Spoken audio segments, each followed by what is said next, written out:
E aí, galera linda, tudo bem? Bem-vindos de novo ao podcast de Marco Mercado Fotografia. Hoje vamos ter um convidado que eu estava com muita vontade de ter aqui no nosso podcast, Daniel Lage, bem-vindo. Alô, Muito obrigado Daniel. pelo convite, Marco. Ah, Daniel, que pena que você não conseguiu estar aqui, mas você está em terra carioca. Em terra carioca, com duas crianças de férias, eu não consigo sair e dar um pulinho em São Paulo, não. Eu não consigo mais esse luxo. Férias entre aspas, né? Porque papai nunca está de férias. Exatamente, é. O papai não vai estar, as crianças é que estão, aí fica trabalho dobrado. Tá dobrado. Bom, Daniel, eu vou fazer uma pequena biografia de você. É o Daniel Lage, é carioca, como a gente já falou, pai de dois filhos lindos. Ele atua como psicoterapeuta e psicoanalista com uma vasta experiência no atendimento na comunidade LGBTQIAPNA+, especializado no acompanhamento de homens gays, e ele é criador do método Connected, uma abordagem terapêutica inovadora focada no bem-estar completo e na felicidade autêntica desses indivíduos. Tá correto? Corretíssimo. Achei lindo você falando connected. Eu tava tentando. Achei lindo. Gostei, ficou mais chique. Ah, Daniel, para começar, como você me poderia compartilhar um pouco mais sobre você, sobre a trajetória pessoal, como você escolheu trabalhar com psicoterapia? Psicoterapia? Psicoterapia. Olha, eu tenho 45 anos. Eu Eita, mas comecei não a me é, nem interessar. parece, viu? 45. Ah, é muito botox, preenchimento, É a procedimento. luz, é a luz maravilhosa entrando pela janela. Olha só, eu comecei a me interessar, eu era adolescente, eu tinha uns 14 anos. A minha mãe era farmacêutica e ela tinha uma enciclopédia, uns livros sobre medicina e saúde. E na minha Uau. época não tinha celular, não tinha Google, então a gente tinha que ler. Então eu pegava aqueles livros e lia. Gostava, eu era curioso. E nessa enciclopédia de, sei lá, 20 volumes de medicina e saúde, tinha, Uau! tinha, tinha. Sabe qual é? Não. Só pelo número já tô imaginando a quantia de Não, informação aí. enciclopédia. Enciclopédia. Maravilhoso. Tinham todas as especialidades médicas com praticamente todas as doenças dentro de cada especialidade médica. Era uma coisa Entendi. imensa, imensa. E aí eu gostava de folhear, eu sempre gostei da área médica, gostava de olhar, tinha imagens. E aí eu comecei a me interessar pela parte de psiquiatria. Dentro Uau. desse direcionamento da medicina, tinha lá várias e várias, vários e vários textos sobre psiquiatria, que hoje em dia eu entendo que era uma psiquiatria, mas era meio psicanálise, era um meio do caminho. E eu comecei a achar aquilo fascinante. E aí eu li toda a parte de psiquiatria dessa enciclopédia, que era bastante coisa, e comecei a buscar referência por fora. É, e meu pai tinha um direcionamento que ele falava: livro sempre pode pedir, escolher, querer É, sei livro, como vocês que podem é. ter à vontade. Então, eu comecei a ir para as livrarias e eu ia para a parte de psicologia e eu fazia a festa. E aí, com 15 anos, eu ganhei as obras completas do Sigmund Freud, que foi o Uau. criador da psicanálise. Sim. E o Freud, ele é muito fácil. A leitura do Freud é uma leitura muito fácil, ao ponto de que eu, com 15 anos, consegui entender perfeitamente. É claro que quanto mais velho, mais experiência a gente tem, a gente consegue entender de outras maneiras. Claro. Mas era uma leitura fácil. E eu fiquei apaixonado. E eu comecei a ler e a estudar tanto o Freud como outros livros de psicologia com 14, 15 anos. Então, assim, eu nunca tive dúvidas de que eu faria a psicologia. Dentro da psicologia, eu já sabia que eu queria estudar a psicanálise, que é uma das maneiras de De entender o abordagem. comportamento humano, Sim. né? É uma das abordagens da psicologia. E dentro da psicanálise, eu sabia que eu queria o consultório, que eu queria a clínica, porque a psicologia você tem diversas formas de atuação. Você pode fazer psicologia jurídica, psicologia hospitalar, psicologia do trânsito. Forense. Eu já fui também psicólogo escolar, Uau! mas eu gostava da Bastante clínica, mas a paciência. criança sempre teve ali comigo. A criança sempre teve ali, né? E aí eu fui muito direcionado, a minha trajetória acadêmica toda foi muito direcionada para psicanálise e para clínica, o consultório, né? E aí, durante a faculdade, eu comecei a trabalhar com escola. Eu comecei a trabalhar como psicólogo escolar, que é uma delícia. E aí eu entrei no universo da criança, e quando eu comecei a atender muitas crianças no consultório, isso lá no meu comecinho. E aí, quando eu me formei, eu entrei numa especialização em psicologia clínica com crianças. Tem muito tempo, eu sou da primeira turma da PUC, aqui do Rio, a primeira turma da PUC de psicologia clínica com crianças. Que Por orgulho! que que eu queria... Hã? Que orgulho! Pois é, e sabe por quê? Porque dois motivos que eu quis me especializar em criança. O primeiro é que eu gostava de criança. E o segundo é porque eu sempre entendi que a criança é a base de tudo. É verdade. Toda nossa, A criança é onde a gente todos os nossos constrói. traumas são daí, né? Derivam da Oi? nossa.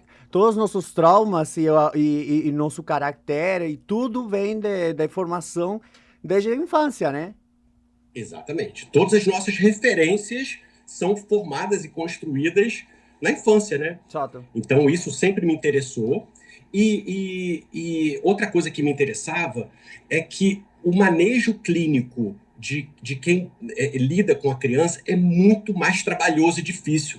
E eu pensava assim, eu vou me especializar no mais difícil. Porque isso é uma coisa que a gente fala assim nos bastidores. E é verdade. Quem trabalha com criança trabalha facilmente com adulto. Agora, nem todo mundo que trabalha com adulto consegue ter Hoje um é manejo para trabalhar com verdade. criança. Então, a criança me colocava em cada situação que me obrigava a construir um manejo clínico ali, ainda mais no começo da minha carreira, que foi sensacional. Hoje em dia eu tiro de letra, adulto, sabe? Porque quem Por que já você hoje em acha dia que eu não tem trabalho essa. mais com criança. Por que você acha que tem essa complexidade para trabalhar com crianças comparadas com trabalhar com adultos? Primeiro, porque a criança é mais espontânea, então a criança ela tá entediada, no meio da terapia ela levanta, abre a porta e quer sair do consultório. E aí você tem o que você vai fazer? Ou você vai atrás da criança no corredor e tenta brincar com ela no corredor, Da ou Rivotril, você não mentira. improvisa alguma coisa, sabe? Então a criança ela quer abrir gaveta, ela quer pegar coisa, ela quer subir e a terapia, né, o espaço terapêutico para a criança é um lugar onde ela vai construir, onde ela vai criar, construir, vai botar para fora sua criatividade e suas questões. Então é através da brincadeira que a gente trabalha a criança. Então eu não podia ficar com a criança e mandar a criança ficar sentadinha no sofá É, não conversando dá. comigo. Não tem como. Então ela brincava e eu ia junto. Então, eu tinha crianças que queriam pegar, eu tinha barbantes, né? Tem uma caixa de brinquedo que a gente usa com criança.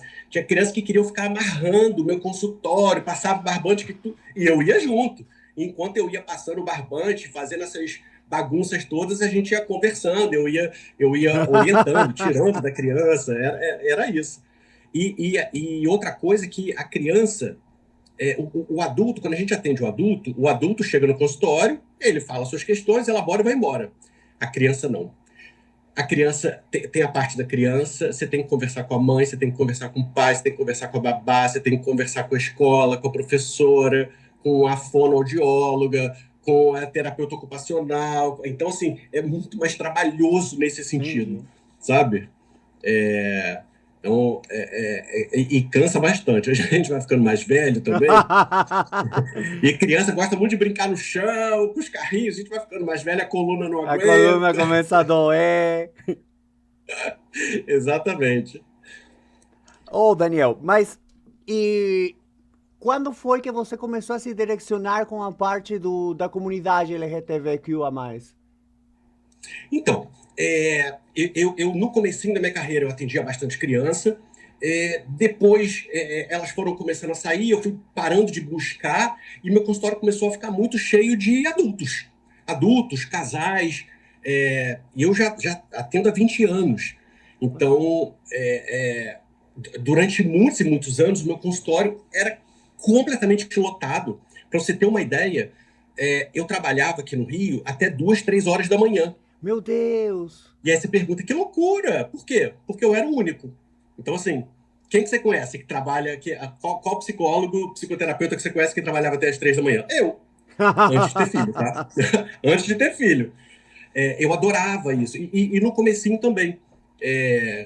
Quando eu estava com o filho pequeno, eu também atendia nesse horário da madrugada. E era maravilhoso. Eu sempre gostei, porque não é tão calor, não é tão quente. E as pessoas me procuravam muito para essa particularidade ali, né? As pessoas que trabalhavam, chegavam em casa, tomavam banho, jantavam e iam para a sua terapia 11 horas, meia-noite, 1 hora da manhã. Era uma Aí delícia. eu Eu achei não. que você atendia até as 2 da manhã, porque o que acontece? Meu marido é psiquiatra. Aham. Ele atende até as 23 horas. Só que quando chega em casa, ainda tem pacientes que mandam WhatsApp, tem receitas para fazer. Eu achei que você fazia isso, mas você fazia mesmo consulta a 1, 2 da manhã? Sim, sim. Isso. Mas eu não tinha que passar receita quando eu chegava em casa. É Eu chegava em verdade, casa e essa é chegava. bom. Eu chegava em casa e estava efetivamente em casa. É, e aí, eu atendia pessoas, né? Eu não tinha essa distinção de hétero, gay. Eu atendia por demanda, as pessoas me procuravam, indicações, homens, mulheres, adolescentes. Eu ia atendendo muito por indicação, né? No boca a boca. Assim, em São Paulo eu não sei como é que é, mas aqui no Rio é mais difícil o psicólogo homem, é muito mais comum a psicóloga, né? Então, na minha sala de faculdade, tinha, sei lá, 20, 30 pessoas, tinham 4 homens. Claro. Então, é mais ou menos nessa proporção que tem de psicólogo, de terapeuta. Então, eu tinha uma procura, né? Eu era muito conhecido aqui nas minhas redondezas, né? Então, eu tinha uma coisa uma agenda cheia, mas eu atendia todo mundo. E aí, é, em 2020, em 2020 o meu marido, que ele trabalhava aqui no Rio de Janeiro, foi assim que deu essa reviravolta. Meu marido trabalhava no Rio de Janeiro, ele saiu, no meio da pandemia, ele saiu do emprego dele, daqui, da empresa que ele trabalhava, e ele falou, olha, eu tô vendo aí que talvez eu tenha que trabalhar em São Paulo. Eu falei, gente, Nossa! mas e a gente já tinha filho, né? A gente já tinha 2 filhos. Eu falei, como é que eu vou para São Paulo? Porque eu atendia a maioria dos meus pacientes era presencial, eu sempre atendi online, mas a maioria era presencial. Falei, como é que eu vou para São Paulo? Porque eu sou conhecido aqui Aqui no em Rio, Rio, no meu claro. bairro eu sou super conhecido. Mas São Paulo, você mais um? Vou começar do começo, como é que eu vou fazer se a gente tiver que ir para São Paulo? E aí eu pensei assim, o que eu preciso fazer para ser conhecido se eu tiver que me mudar para São Paulo? Resposta: Instagram. É verdade. E aí, em Mas 2020, eu falei, ainda vou entrar no no começo Instagram. da pandemia, né? Ajudou bastante Hã? com isso. Mas ainda no começo da pandemia, ajudou bastante Isso, a tudo virar online. sim. E aí eu falei, vou entrar no Instagram, vou começar a brincar, vou aprender como é que funciona isso aqui e vou, né? E aí começou a dar super certo o meu Instagram. No começo eu tinha uma pegada muito dentro da psicoterapia mesmo. Eu tinha um produto, né, chamado Terapílulas do Dan, que as pessoas faziam perguntas nas caixinhas sobre comportamento, relacionamento, sexualidade, família, sobre questões psicoterapêuticas. E eu respondi, era muito legal. E aí depois eu comecei a falar mais da minha vida pessoal, porque antes era meio um Instagram Isolado. profissional, sabe Sim, disso? Que as pessoas têm Instagram profissional. claro. Eu tinha o meu profissional e tinha o meu pessoal, que eu tinha meus amigos. Depois eu falei, quer saber? Não vou mais fazer essa distinção. Nesse meu Instagram aqui, que é o Daniel.Lage, vai ser o meu eu pessoa. Então eu vou começar a falar sobre mim. Né? Vou falar sobre o meu trabalho, mas vou falar quem é o Daniel Pessoa. E aí eu comecei a falar, comecei a mostrar meu marido, meus filhos, meu cotidiano, minha vida. E aí, explicitamente gay, assumido, minha filha nem era trans ainda, tava ali bebezinha.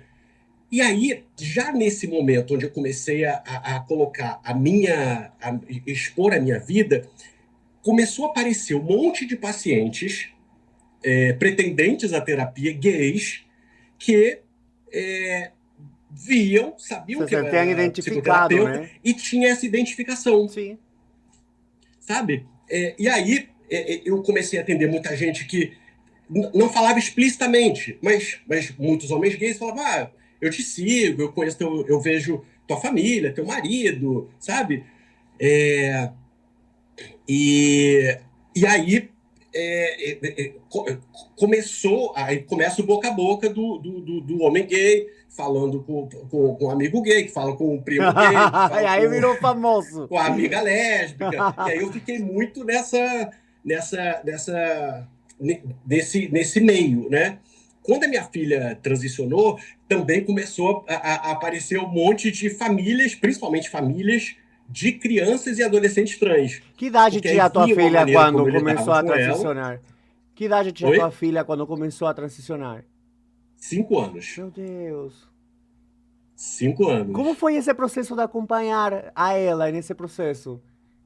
Foi um processo tão lindo, foi um processo tão importante emocionalmente, sabe? De descoberta, de, de orgulho que eu e o meu marido a gente tinha daquele ser humano, tendo forças para conseguir falar quem era ela de verdade. E que ela de verdade não era aquela pessoa que a gente via, era aquela que ela sentia, sabe?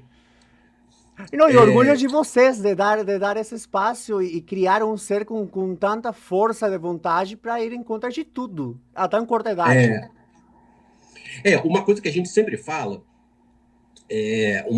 uma frase que eu costumo falar é: os meus filhos, eles não são meus, eles são deles.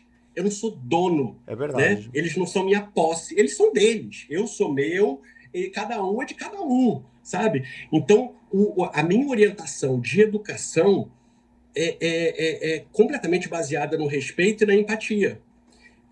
Então, eu sempre me questiono o que eu gostaria que fizessem comigo.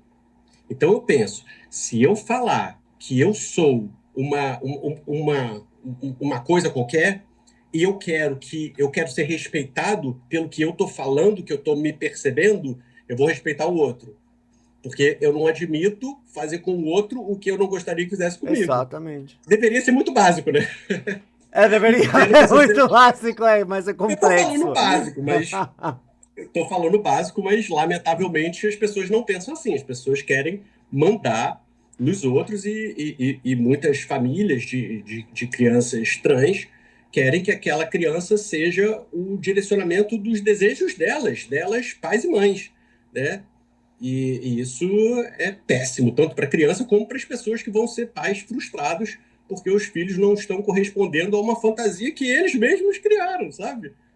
E eu acho que a delícia de ter filho e de poder acompanhar a trajetória de um ser humano, no meu caso, dois, é você ver para onde esse ser humano vai. E não sou eu que vou falar para onde tem que ir. Aonde ele for, eu vou junto. Você é Eu vou apenas ser um protegendo. orientador. E é verdade.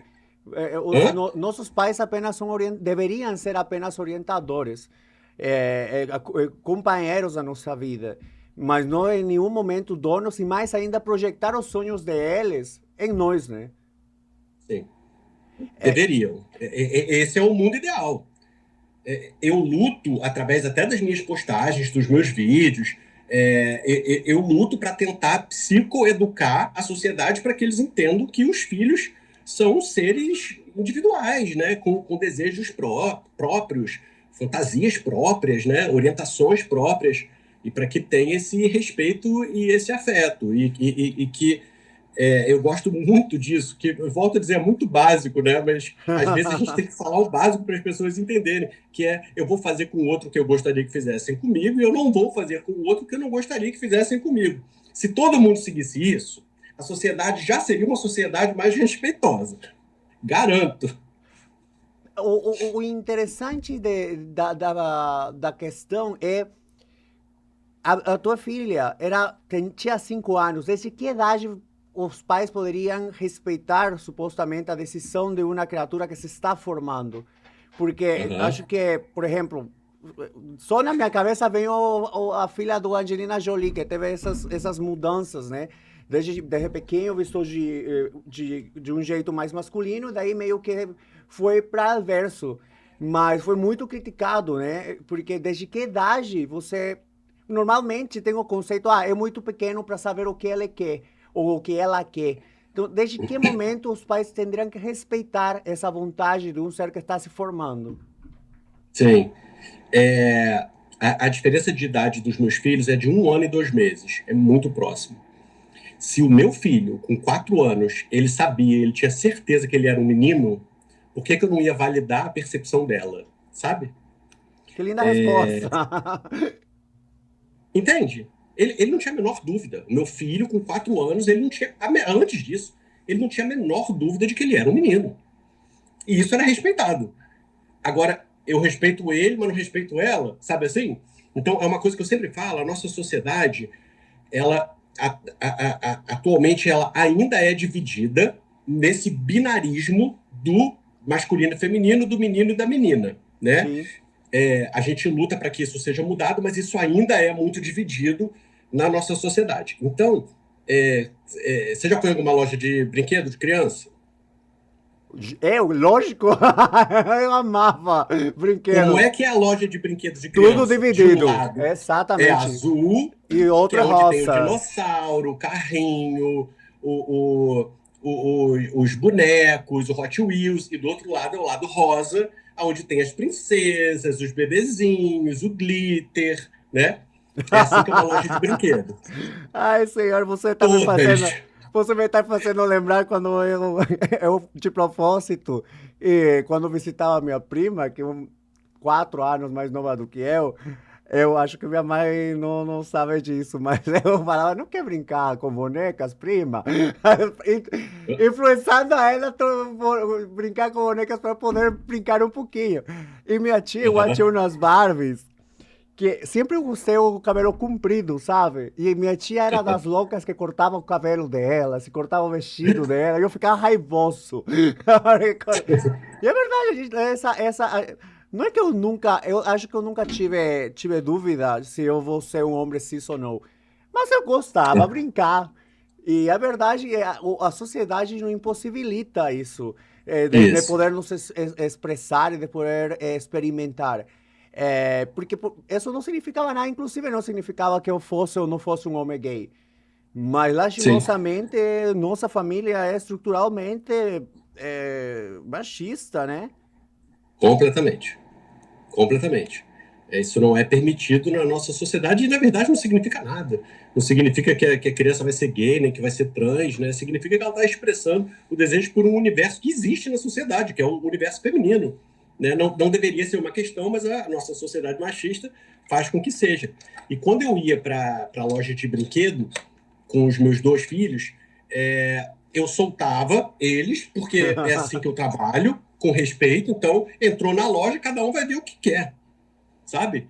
O meu filho ia direto para a parte de carrinho, dos dinossauros, dos super-heróis. E a minha filha, isso desde muito pequenininha, 2 anos, 1 ano, 2 anos, ela ia direto para a parte das princesas, rosa e tal. E eu, como eu trabalho com respeito, eu não tirava. Eu falava, tá ok, pode ver o que você quiser, sabe? Eu quero que ela me mostre para onde que está apontando o desejo dela. Então, desde cedo, a gente ia para a loja. Então cada um tem direito a pegar um brinquedinho. Aí meu filho ia pegar um carrinho, ela ia pegar uma boneca.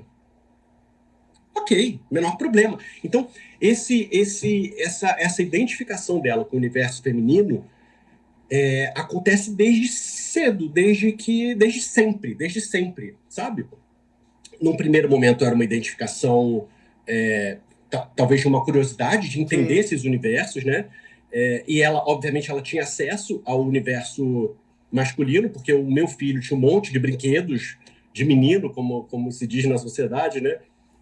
E ela vivia em uma casa com 2 homens, né? Então, ela tinha acesso ao universo masculino, tudo. Mas, por exemplo, desde 1 ano, 2 anos de idade, quando ia alguma mulher na minha casa e tirava o sapato, Vai lá e Salto pegar o alto, salto. ela ia direto usar os sapatos de Ai. mulher.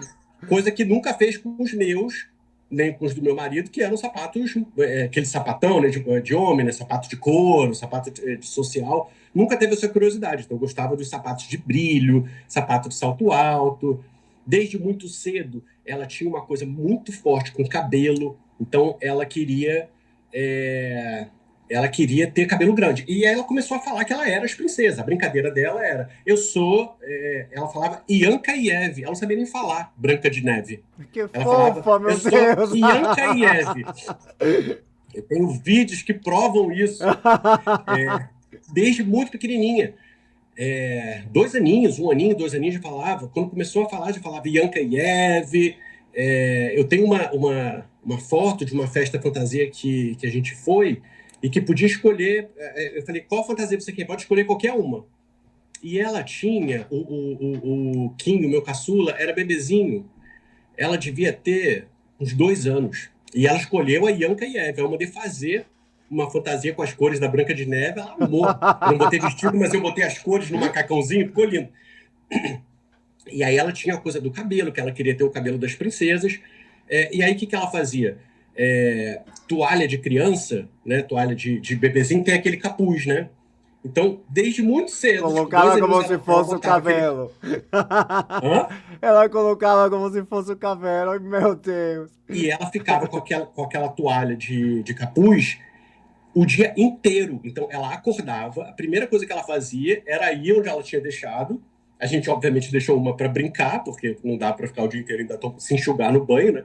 Então, ela ficava o dia inteiro com aquela toalha de capuz na cabeça, andando com o cabelo balançando, jogava o cabelo para frente, jogava o cabelo para trás. Isso desde cedo.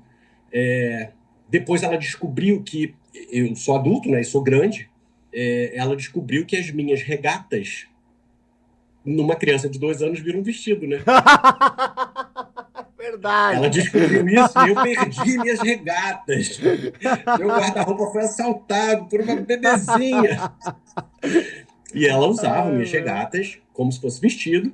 E ela falava isso, falava: sou uma menina. Num primeiro momento, é claro que a gente questiona, sabe? Sim. Então, uma criança de 2 anos que a gente tá ali aprendendo a viver, a gente fala: você é um menino, você tem pinto, quem tem pinto é menino, quem tem pepeca é menina. A gente dá essa orientação básica, é óbvio, né? Eu não entrei na onda de uma criança de 2 anos sem o menor questionamento. Claro que não, eu sou um adulto.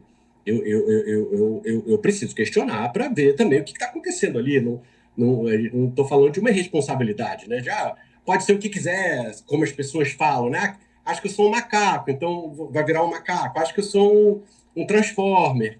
As pessoas comentam esse tipo de coisa nos vídeos que eu posto Eu falando dela, né? imagino. E assim, é claro que não é uma coisa inconsequente assim, né? Eu É claro que eu estava justamente entendendo que ela estava falando da essência eu queria dela, perguntar, sabe? vocês deveram sofrer um certo choque por ser um casal gay? Ou a sociedade achar que vocês tiveram alguma influência de que ela querem transicionar, mas não guarda nenhuma relação. Mas vocês tiveram essa percepção, tiveram esse afronte da sociedade? Claro, completamente, completamente. Tinha um questionamento, mas vocês mostraram as coisas vocês ofertaram coisas masculinas. A gente, é óbvio, né? Pô, tem um irmão em casa, as coisas masculinas, a casa dela é só coisa masculina. Sim. São 2 homens, quer dizer, 2 adultos e mais uma criança menino. A gente falava, a gente ofertava, só que a gente respeita. E a sociedade que falava isso da gente, perguntava se a gente tinha de alguma maneira influenciado, é a mesma sociedade que não está acostumada a respeitar a criança. Então, esses comentários eles não afetavam a gente, sabe? Porque são pessoas que acham que criança tem que ficar quieta, criança não tem opinião, criança não tem que falar, criança não pode nada. Criança é só um projeto de adulto que só vai. Na minha época, é, é, as pessoas falavam: cresce para virar gente. Ai, Deus do Na céu, minha é época, as pessoas verdade. falavam isso. Ou seja, a criança não era considerada gente antigamente. Hoje em dia, eu Projeto de considero adulto, né? um projeto de adulto. Hoje em dia, eu considero tão gente quanto qualquer idade, sabe? Então as pessoas falavam muito isso. Uma outra coisa também, e que é relevante, né? Eu e o meu marido, a gente somos gays e, como todos ou a maioria dos gays, a gente escuta, a gente sofre preconceito desde criança. É verdade. Então, quando as pessoas começaram a ser preconceituosas, assim, a gente teve pouquíssimos casos de preconceito com relação à transição dela no nosso meio, né? A gente já estava muito acostumado, a gente está muito acostumado com o preconceito. O preconceito, a discriminação faz parte da nossa vida desde que a gente era criancinha, sabe? Então obviamente, a gente lidou melhor com isso do que um casal um casal padrão, hétero, cis, que nunca teve que se confrontar com situações de preconceito, de discriminação. A gente, preconceito, eu sei que eu vivo isso há 40 anos. Fala coisa nova que a gente tá bem acostumado. Sabe? Então, para a gente, isso foi fácil. Então, quando a gente pensou, pô, vamos. Porque, assim, uma coisa que a gente fala também é que a gente é adulto. A gente poderia dar a carteirada do adulto. A gente poderia falar, não vai fazer nada, não vai transicionar, não vai fazer nada, vai ser como eu quero. Na adolescência, faz o que você quiser e se vira. Que é o que a maioria faz, né? Finge, A clássica frase, mientras você tá no meu teto, você faz o que eu quero. segue as regras da casa, exatamente.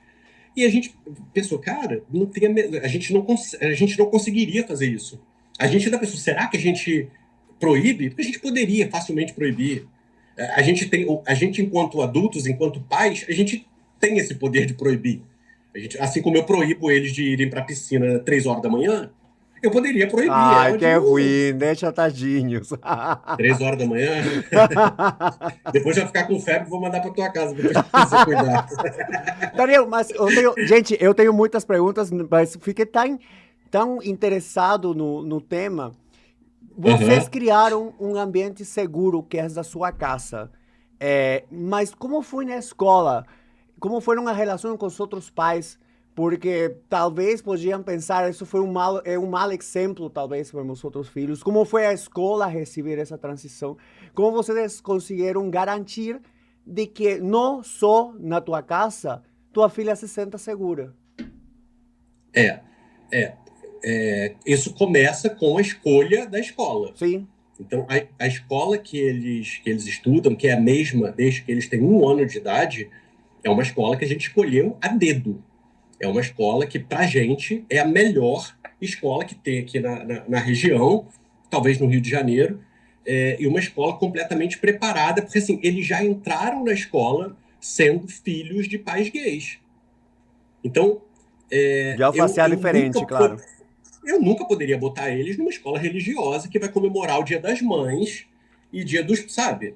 Não tem o menor sentido. Então, a nossa escolha da escola já foi uma escolha de uma instituição completamente desconstruída, que trabalha com o construtivismo, que é o respeito e a liberdade dos indivíduos, e uma escola que não está presa nessas regras e nesses preconceitos sociais. Então, foi uma E escola que sempre religiosos também, né? acolheu.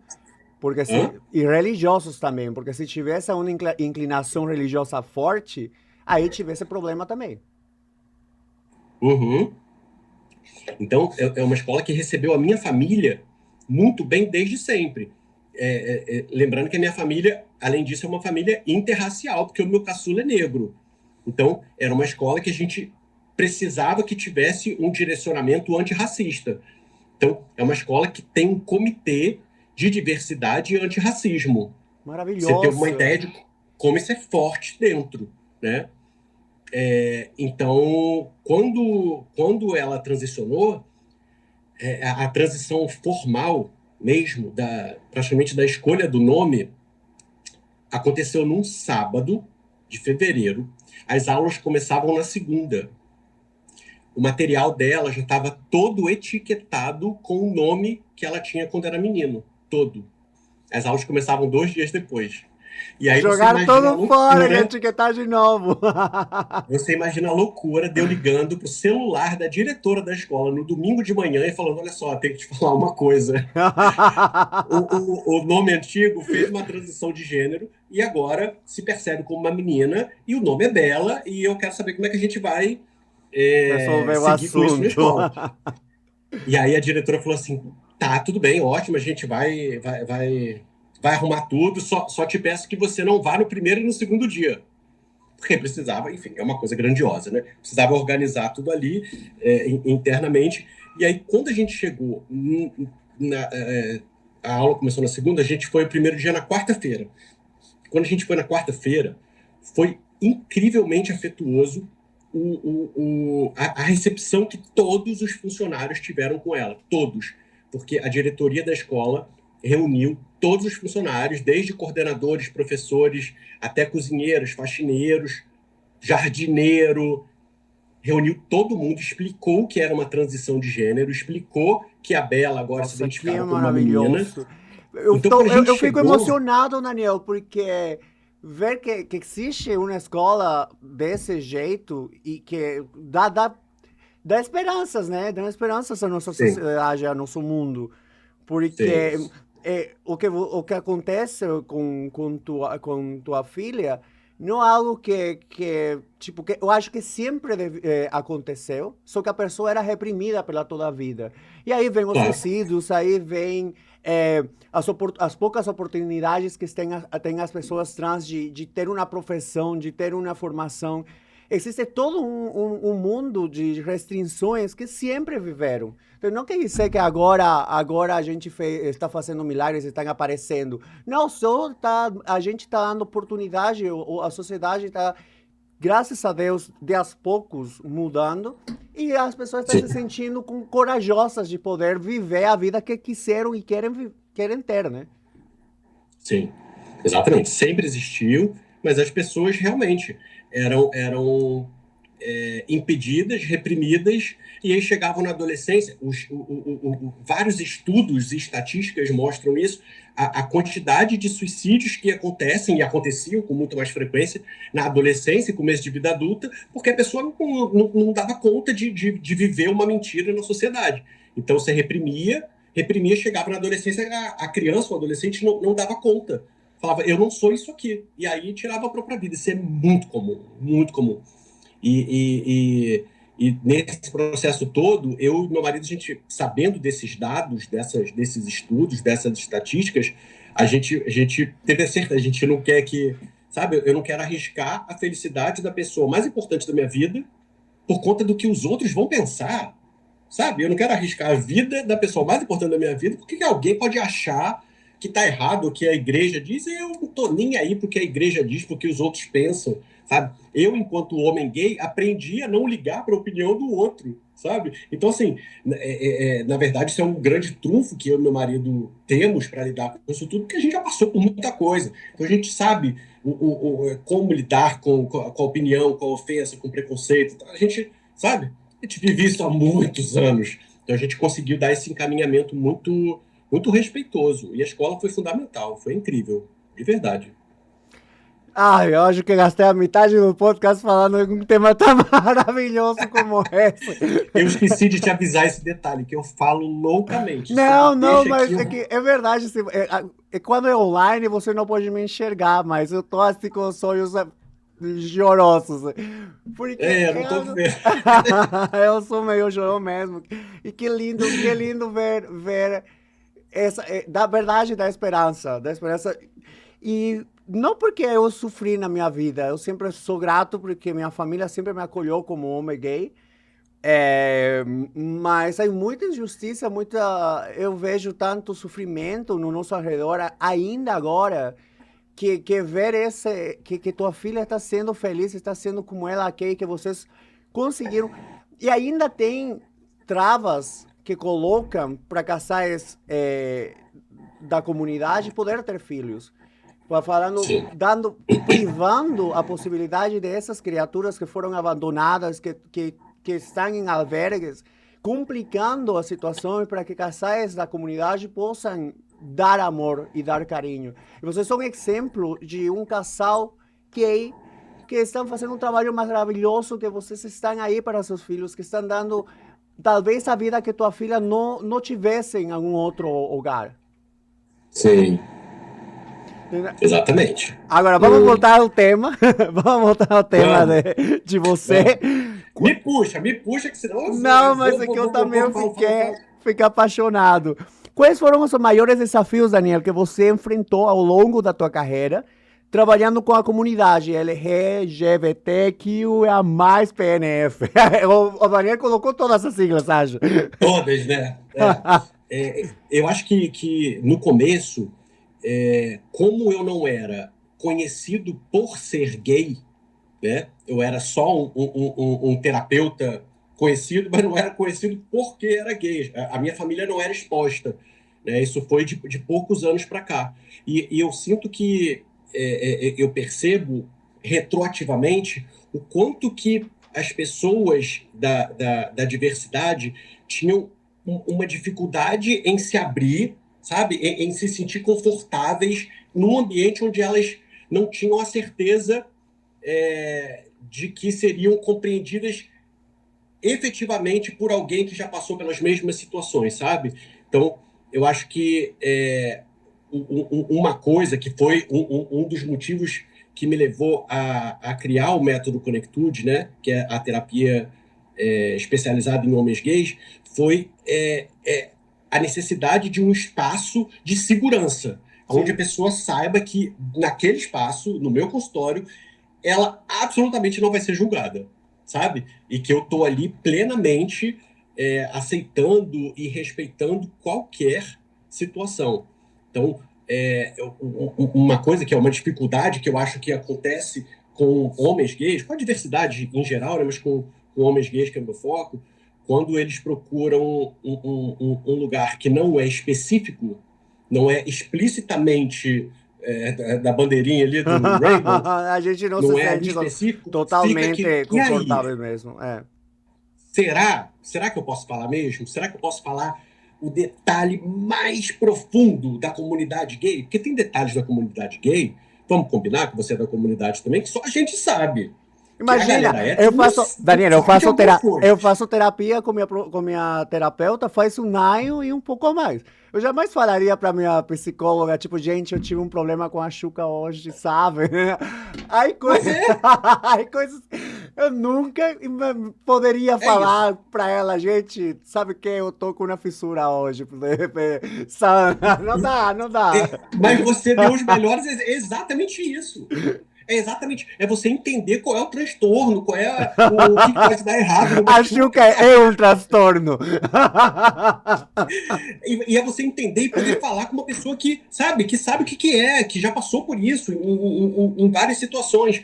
E uma coisa que você falou é,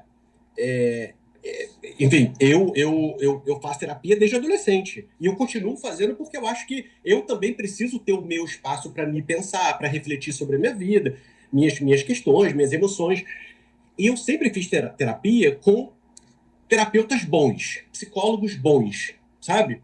Mas hoje em dia eu me pergunto, o que é ser bom, né? Eram pessoas conhecidas, né? Pessoas mais velhas, conhecidas, com muita experiência. Hoje em dia eu me pergunto, experiência em quê, sabe? E É. aí hoje em dia eu começo a questionar essas minhas procuras e, enfim, teve uma analista, né, psicanalista mesmo, eu fiz análise com ela durante 14 anos. Deus. 14 anos. Quase a metade. Eu Não a saí. metade da tua Hã? vida, mas a metade da tua vida mais ativa, né? É.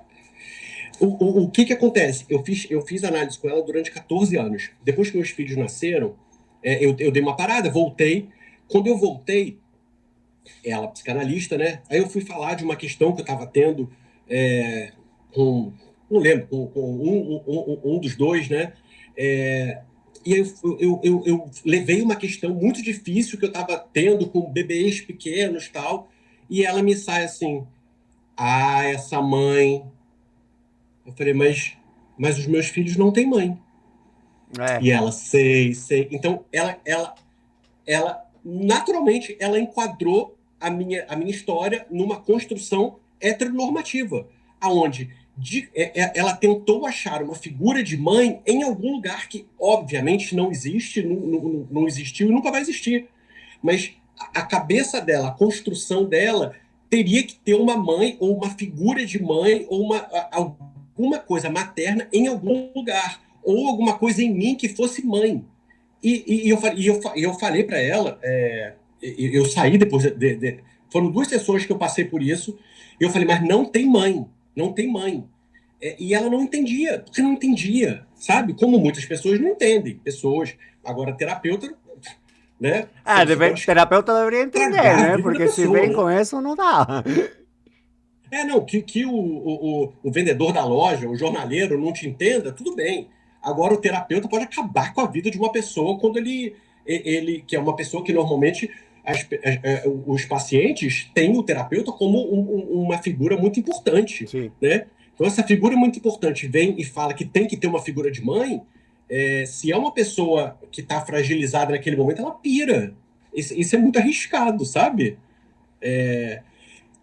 Além disso, tantos outros terapeutas que eu tive, que eram bons, me ajudaram bastante, mas eu senti que quando eu entrava em assuntos que eram mais específicos da comunidade gay ou da diversidade, eu tinha que ficar explicando. E aí eu pensava, É, não é o meu lugar. Eu não tenho que explicar qual é a diferença de trans e de cis. Eu não quero.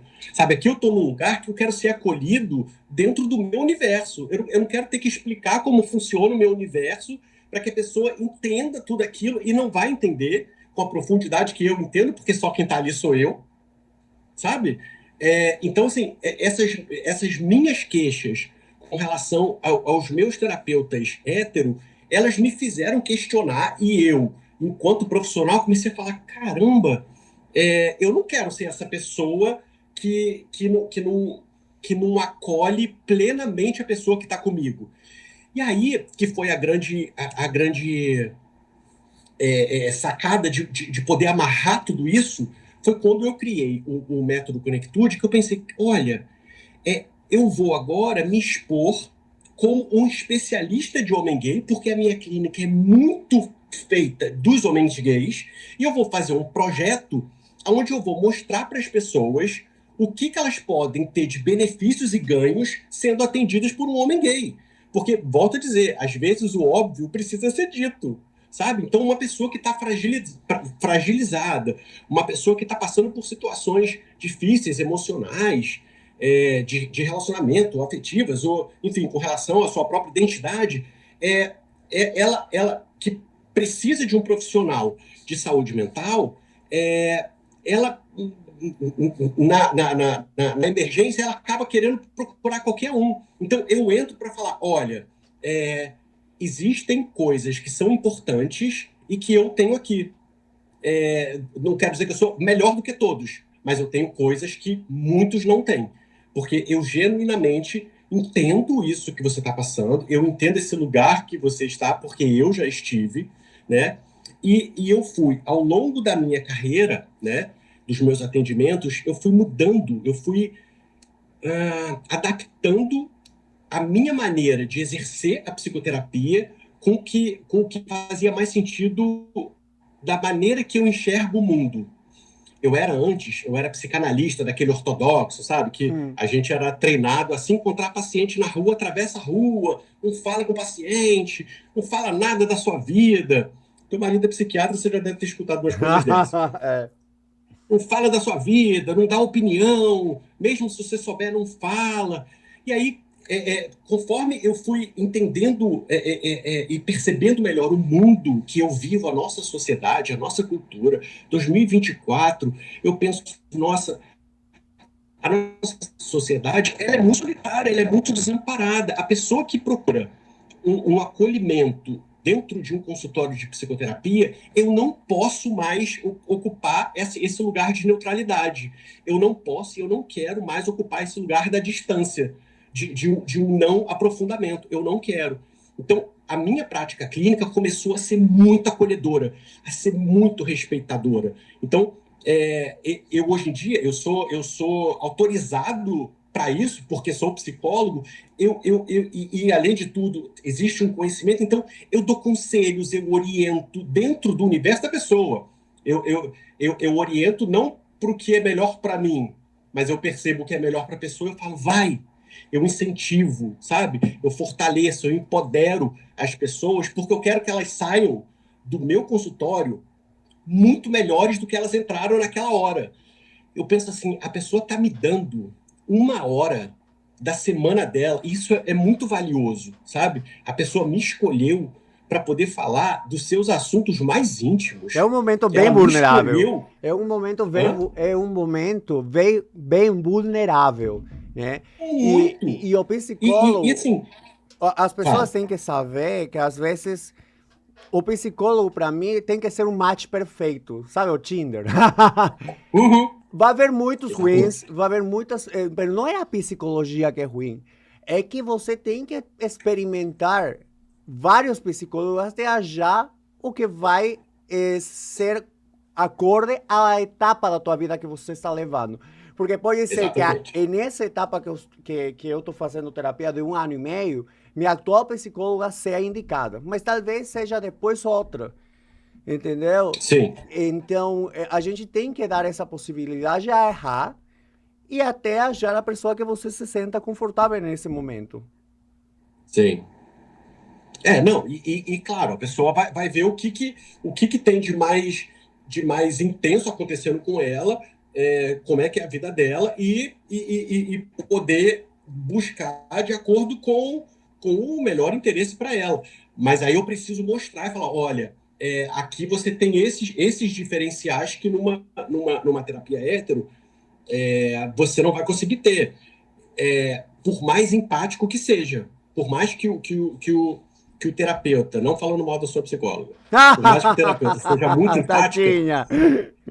não consegue, sabe? Porque existe um nível que não consegue, certo? Claro. Tem um nível que é o nível da identificação, Não, e em verdade, uno porque eu não se sente genuinamente já tive completamente. nesse lugar. Eu não se sente completamente. Eu não me sinto completamente na confiança de falar coisas que até por eu tenho muito respeito por a mulher, então não viesse a falar coisas muito íntimas que Sim, desrespeitasse a ela, entendeu? Então, às vezes eu falo, sim, ah, eu fiz isso, eu fiz a outra, mas eu falo a ela os 5% do que eu fiz, talvez. Mas justamente por sim, esse respeito, né? Então, e não deveria ser, porque a exatamente. terapia, eu acho que dos poucos espaços que você deveria ser autêntico do 100%, né? Sim. Mas não esquecendo que quem está ali do outro lado é um ser humano, né? Com a sua história, com as Sim, suas, claro. com suas crenças. Então, assim, é uma coisa que acaba se misturando, né?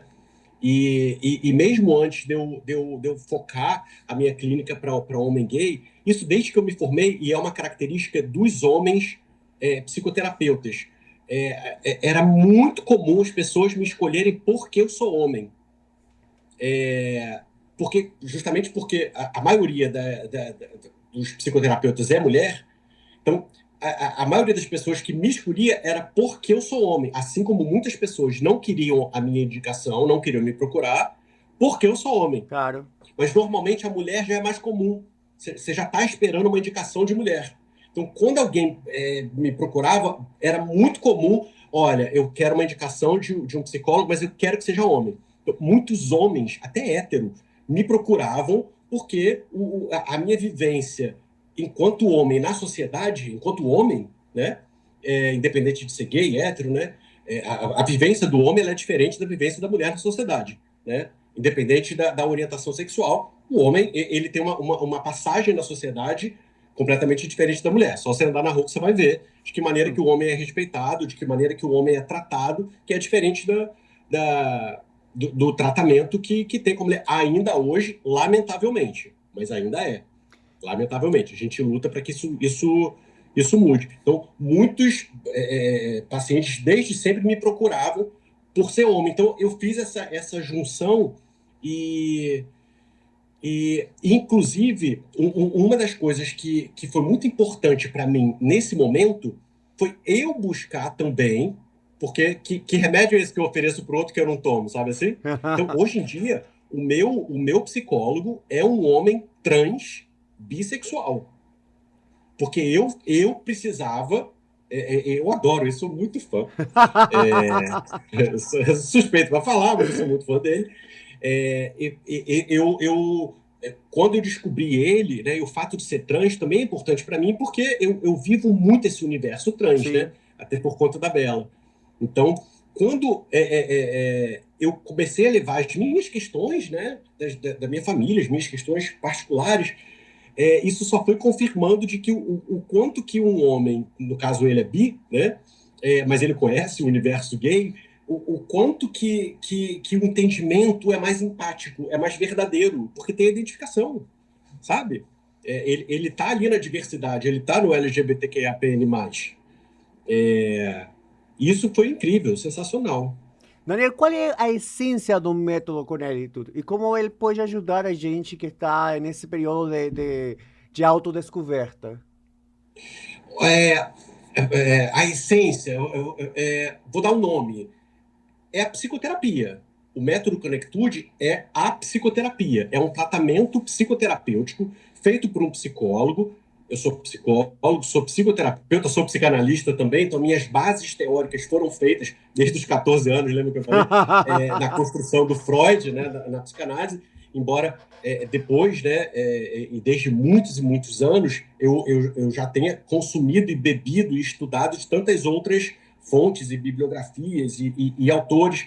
E o método Conectude é essa psicoterapia que ela é focada no homem gay, aonde eu desenvolvo junto com o paciente as suas potencialidades, as suas desconstruções de situações ruins da vida. Então, eu estimulo que me fale como é que foi a infância, como é que foi a questão do preconceito, da aceitabilidade, da identificação por esse universo, o que é ser homem, o que é ser homem gay. Então, todos esses assuntos que normalmente eles acontecem, né, em sessões de terapia, na minha prática clínica, eles acabam sendo mais intensos, porque normalmente são pessoas, são homens gays que querem se libertar dessas amarras sociais, sabe? São homens gays que se identificaram com a minha construção da maneira de ajudá-los e falam: eu quero ser uma pessoa melhor, eu quero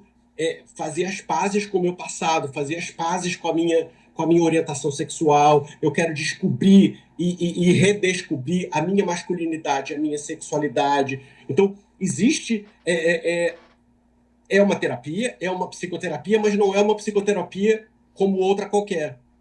Ela tem um ouvido, uma atenção muito focada para o universo gay, sabe? De Sim. acolhimento, de empatia, de incentivo, de aconselhamento, sabe?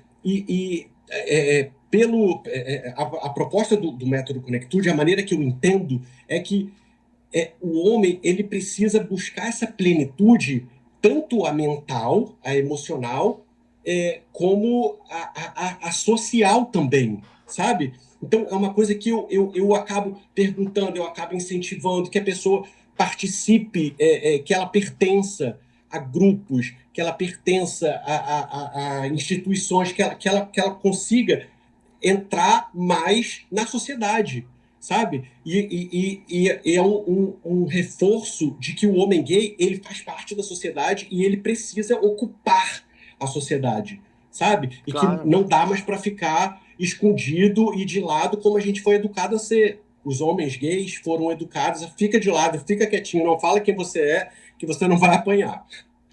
Basicamente é isso, fica quietinho, faz o teu trabalhinho ali, e a gente começa a empoderar e a fortalecer as pessoas que elas podem e elas devem estar onde elas querem, elas podem ser o que elas querem, elas podem se apropriar do próprio afeto, da própria sexualidade, dos seus amores.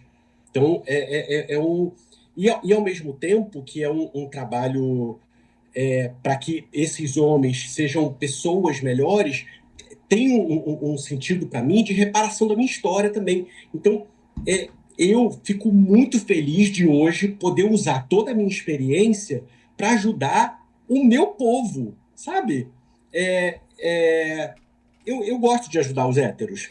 Nada contra, nada contra, tenho até amigos que são.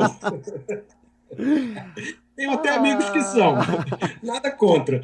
Mas me dá um prazer e uma felicidade muito grande hoje em dia, em 2024, eu poder oferecer todo o meu conhecimento, meu acolhimento, tudo que eu fui construindo nesses 20 anos, e até mais de 20 anos, né? 20 anos eu tenho de clínica, mas eu tenho 45 anos de vida, né? Então, são muitos anos vivendo nisso, e hoje em dia eu tenho ferramentas para ajudar pessoas a chegarem num lugar de plenitude, que é a melhor plenitude possível, a melhor felicidade possível. Então, eu fico muito feliz de ver cada vez mais a minha clínica cheia de homens gays que estão querendo melhorar, que estão querendo buscar felicidade, e tem certeza que podem buscar essa felicidade, sabe? Daniel, e é interessante porque você, desde tratar com crianças, desde ir para já pessoas mais adultas e da comunidade, você tem um leque de conhecimentos. Como você viu a evolução porque a gente é um reflexo de nossa sociedade, de nosso entorno. Os problemas, como foram variando conforme você vê nesses anos? Os traumas, os prejuízos que temos, as barreiras que temos na sociedade. Você diz especificamente o público da diversidade ou todo mundo? Isso. Nós, público da diversidade, mais nós, homens gays, que é a tua especialidade.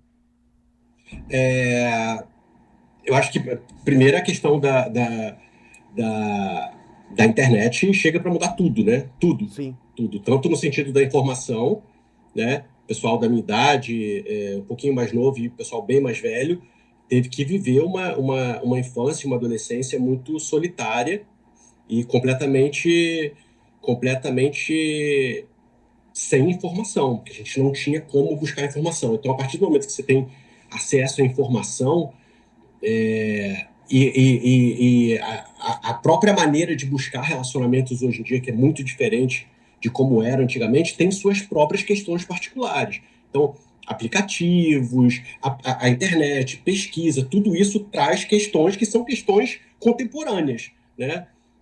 Eu não sei se eu diria que são melhores ou piores ou mais graves, mas o nosso tempo digital, né, virtual, ele traz dificuldade, traz coisas boas também, óbvio, óbvio. A informação é maravilhosa, a possibilidade de pertencimento, né? De você vê de um menino hoje que se percebe gay com 13 anos, pô, o cara entra na Netflix e tem uma série, o Heartstopper, falando aquela poesia, sabe?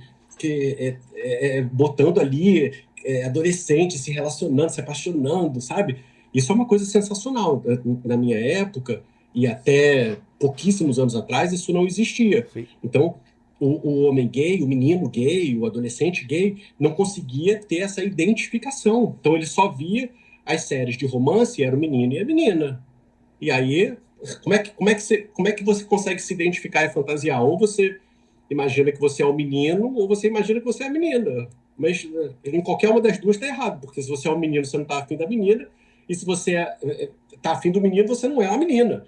Então, era uma coisa que impossibilitava até a construção de fantasias românticas, sabe? Daí um dos motivos também do próprio público gay mais velho, né, sem ser o adolescente que já está tendo acesso a isso, ser muito voltado para a sexualidade, né?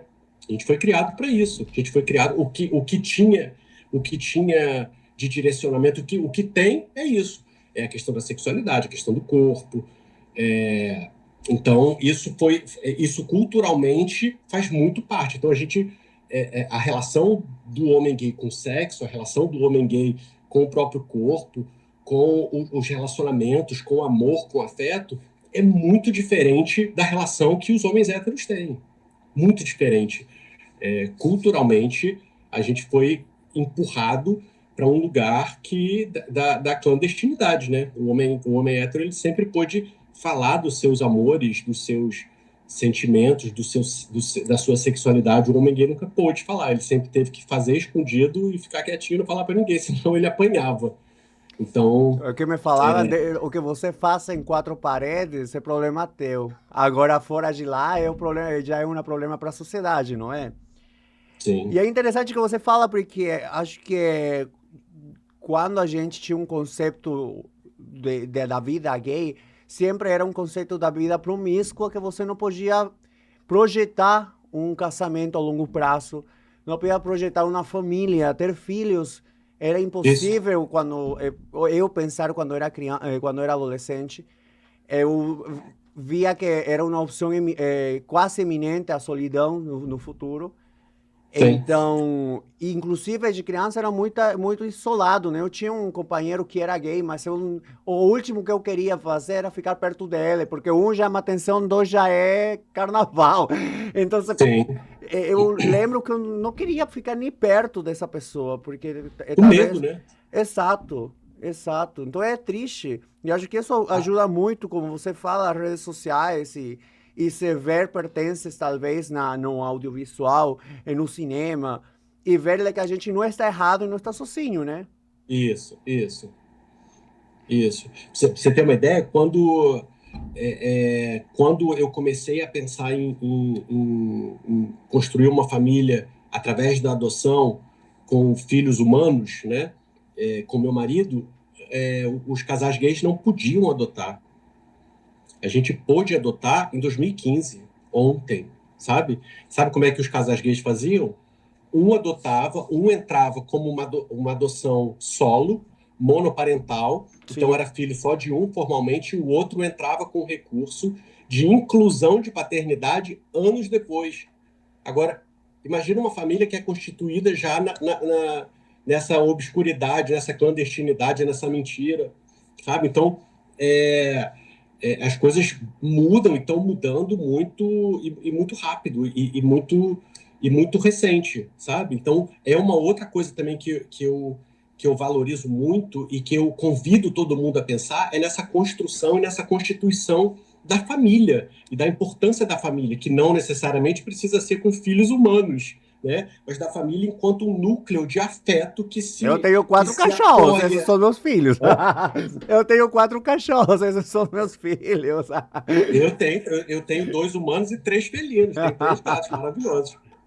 E é uma coisa também que eu sempre convido os meus pacientes a gente refletir nessa construção de família, uma família autêntica, formada por uma pessoa e seus pets, por duas pessoas, por três pessoas, sabe? Por um casal e seus amigos, né? Então, um casal que se relaciona afetivamente com outros casais, isso pode ser uma família autêntica, verdadeira. Se é um grupo costurado por afeto, a gente chama de família, né? Uma família que se apoia, que se incentiva, sabe?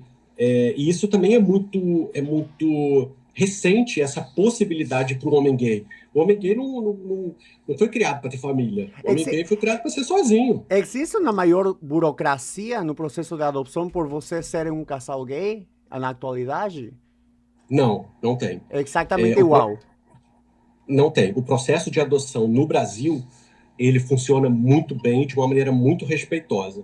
Então, tanto os casais gays como pessoas gays que entram na adoção solo, que a gente chama de monoparental, elas têm o mesmo tratamento. Eu sei porque eu sou fundador de um grupo de apoio à adoção aqui no Rio de Janeiro, o Cores da Adoção, e eu trabalho muito com orientação de homens e casais gays que estão buscando esse processo de habilitação para adoção.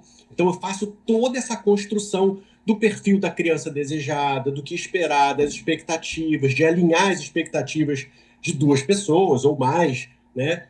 Na hora que você vai buscar ali a construir sua família pela adoção. Então, eu estou muito dentro desse meio e te digo que não tem. É uma coisa que, felizmente, eu consigo te dizer que não tem esse preconceito, sabe? São respeitados da mesma maneira. Isso, a gente pode falar Bater o muitas peito coisas pelo ruins do Brasil. Brasil, mas isso realmente funciona. Daniel, por Então, que optaram? por adoção e não talvez por uma inseminação artificial ou algo, como se chama? Não, por uma inseminação artificial, por exemplo. Ou barriga solidária, né? Isso, não estava Barriga vendo na minha solidária não era cabeça. possível. Barriga solidária não era possível na minha época. Se fosse hoje em dia, seria possível. O Thiago tem uma irmã, ela facilmente cederia o útero de aluguel, mas na minha época isso não era possível, então, enfim, a gente nem chegou a pensar. E com relação quer dizer, a gente podia fazer uma barriga de aluguel fora Do Brasil. fora do Brasil, né? Que fora do Brasil se chama, quando você paga, né? É a barriga de aluguel que chama.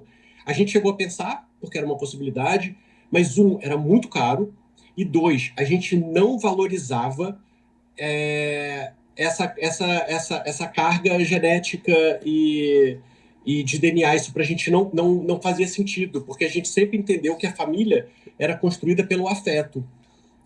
Então, o fato de você não quer ninguém que tenha o seu gene, que seja. Não faço a menor questão.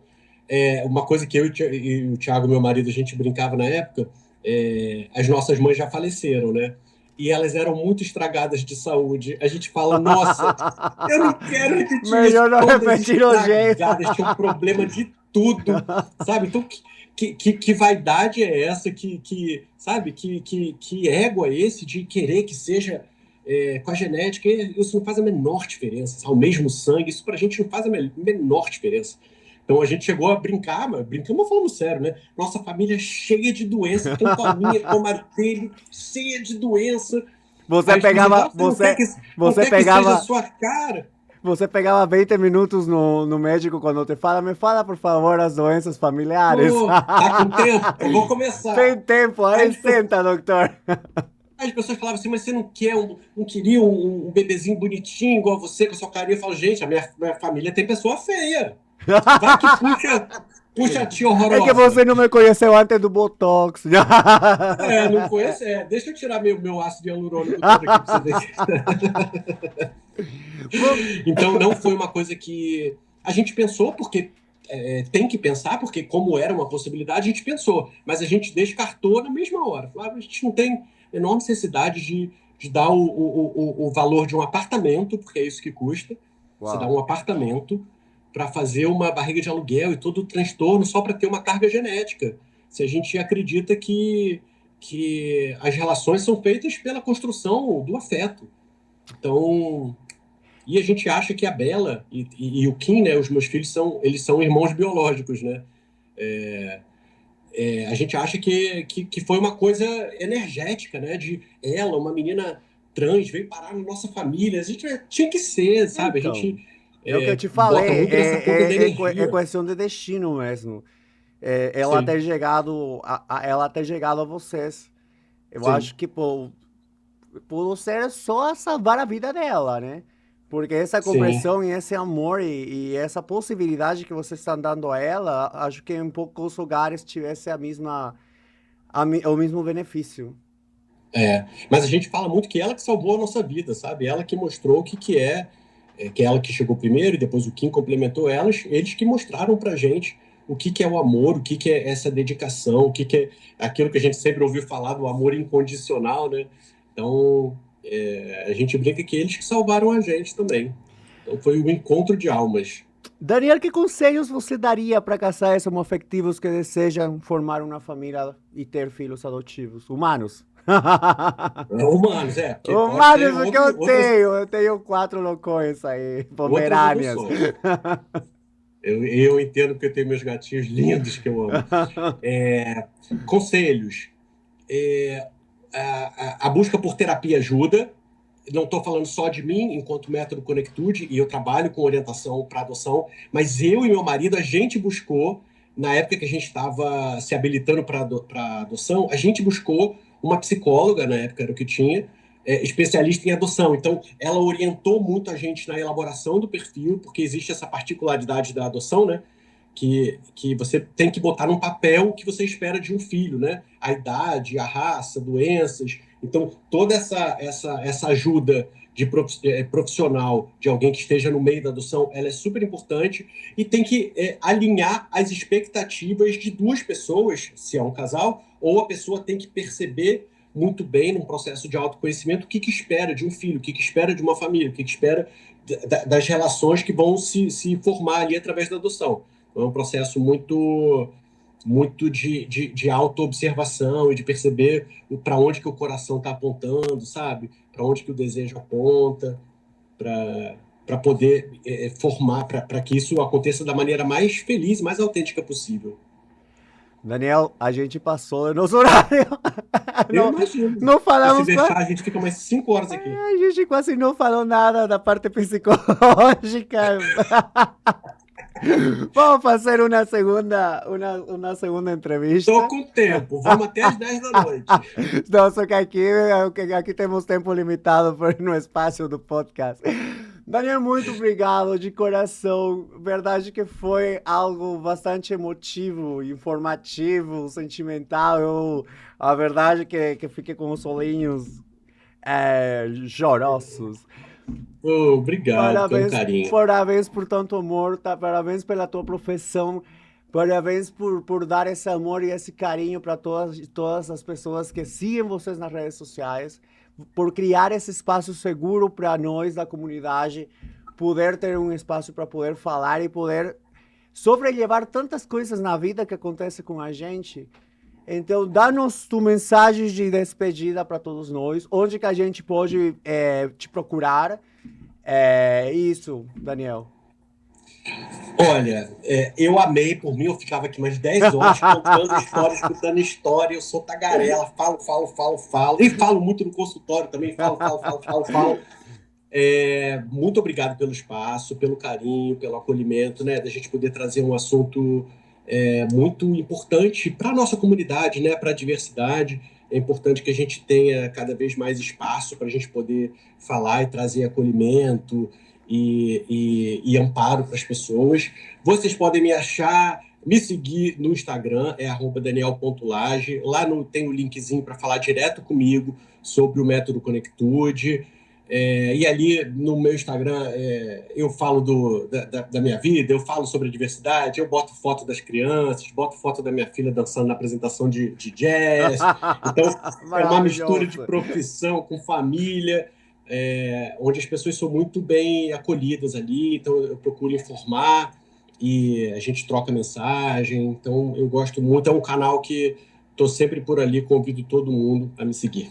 Obrigado, Daniel. Um forte beijo, felizes festas, tudo de bom, saludos a toda a família. Um forte abraço. Muito obrigado. Outro para você. Tchau.